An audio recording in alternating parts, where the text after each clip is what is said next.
ಮಾಡಬೇಕು. ನನ್ನ ವಚನವನ್ನು ಮೀರಿದರೆ ಅವನ ನಾಶವಾದೀತು ಎನ್ನುವುದಾಗಿ ಅವನಿಗೆ ತಿಳಿಸಬೇಕು ಮಗನೇ. ಸಂಧಿಯಾಕಮ್ಮ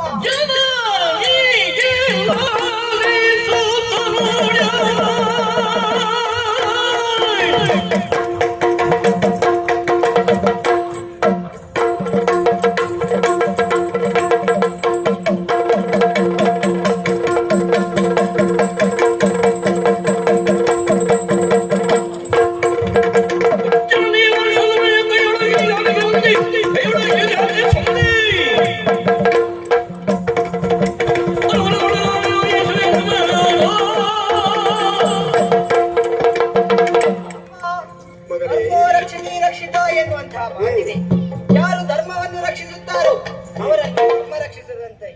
ಆದರೆ ಇಲ್ಲಿ ಒಬ್ಬ ಅಧರ್ಮವನ್ನು ಪ್ರಚೋದಿಸುತ್ತಿದ್ದಾನಂತಾದ್ರೆ ಅವನಿಗೆ ಸಂಧ್ಯಾಕಮ್ಮ ನೀನು ಅಪ್ಪಣೆ ಕೊಟ್ಟದೆ ಹೌದಂತಾದ್ರೆ ಕ್ಷಣ ಮಾತ್ರದಲ್ಲಿ ಅವನ ತಲೆಯನ್ನು ಕಡಿದು ನಿನ್ನ ಪಾಲ್ಗಡೆ ಇಡುತ್ತೇನೆ. ಕೊಡು ಅಪ್ಪಣೆ.